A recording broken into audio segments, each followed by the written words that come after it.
The Book of Exodus, Chapter 4, from the Sunday School Bible. Copyright, the Sunday School Bible, LLC, 2025. All rights reserved. 1446 BC. God tells Moses to speak with Pharaoh.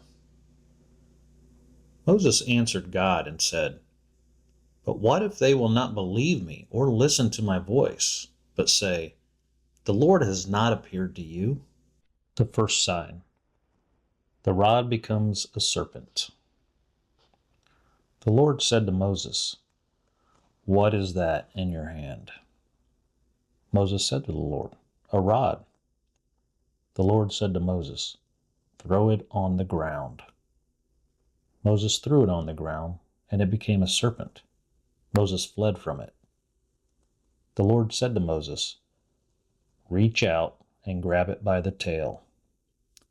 Moses reached out his hand and caught the serpent by the tail. The serpent became a rod in his hand.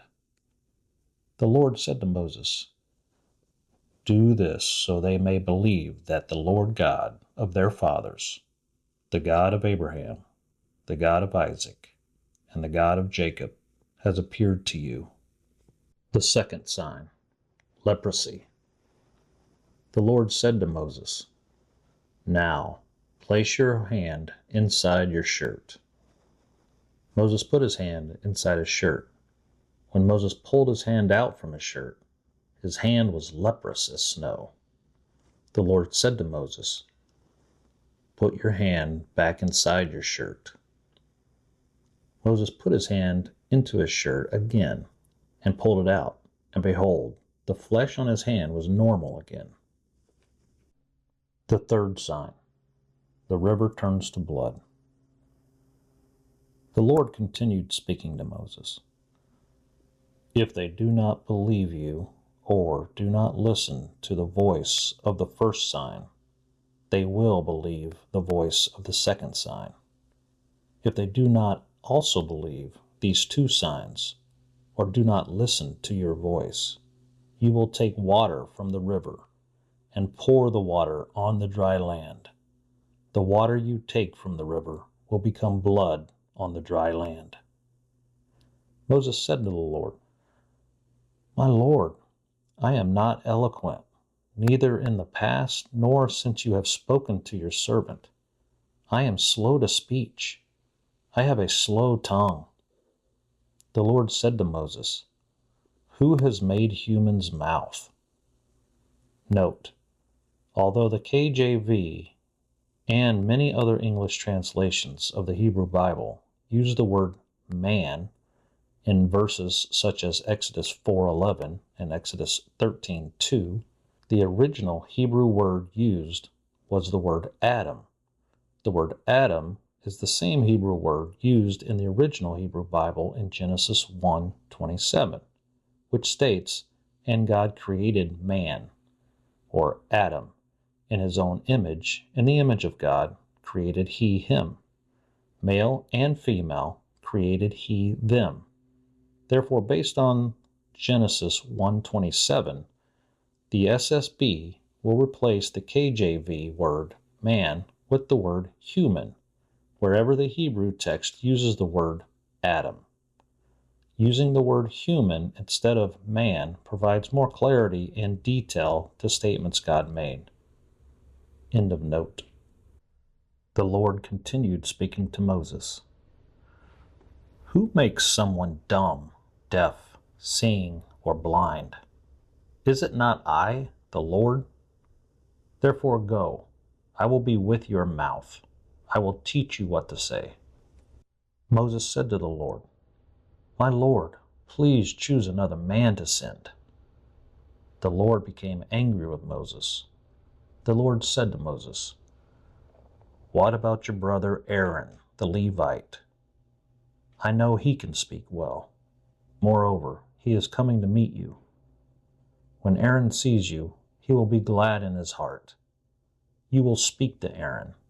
You will put words in Aaron's mouth. I will be with your mouth. I will be with Aaron's mouth. I will teach you both what you must do. Aaron will be your spokesman, and speak to the people on your behalf. It will be as if Aaron is your mouth. You will be as God to Aaron. You will take this rod in your hand, and you will do signs with it. Moses travels to Egypt. Moses returned to Reuel number 2, Jethro, his father-in-law, and said to him, "Please let me go so I can return to my brethren in Egypt and see whether they are still alive." Reuel number 2, Jethro, said to Moses, "Go in peace." The Lord said to Moses in Midian, "Go, return to Egypt. All the men who sought to kill you are dead." Moses took his wife and sons, set them on a donkey, and returned to the land of Egypt. Moses took the rod of God in his hand. The Lord said to Moses, "When you return to Egypt, see that you perform before Pharaoh all the wonders that I have put in your hand. But I will harden Pharaoh's heart, so he will not let the people go. Then you will say to Pharaoh, 'The Lord says, Israel is my firstborn son. I say to you, let my son go, so that he may serve me. If you refuse to let him go, I will kill your firstborn son.'" On the way to Egypt, in an encampment where Moses and his family spent the night, the Lord met Moses and sought to kill him. Note: the Bible does not provide additional detail for the previous sentence. Some believe that it may refer to Moses becoming deathly ill while traveling to Egypt. End of note. But Moses' wife, Zipporah, took a sharp stone and circumcised her son Gershom, then threw the foreskin at Moses' feet. Zipporah said out loud, "Moses, you are now my husband by blood." Then the Lord let Moses go. Note: Genesis 4:26 may imply that the Lord allowed Moses to recover from his illness. End of note. Zipporah said out loud, "You are a husband by blood because of the circumcision." God speaks to Aaron. The Lord said to Aaron, "Go into the wilderness to meet Moses." Aaron went and met Moses in the mountain of God and kissed him.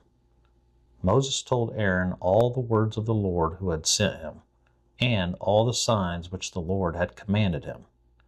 Moses and Aaron gathered all the elders of the children of Israel Jacob. Aaron said to the elders all the words that the Lord had spoken to Moses, and performed the signs in the sight of the people. And the people believed. When they heard that the Lord had visited the children of Israel Jacob, and the Lord had looked upon their affliction, they bowed their heads and worshipped.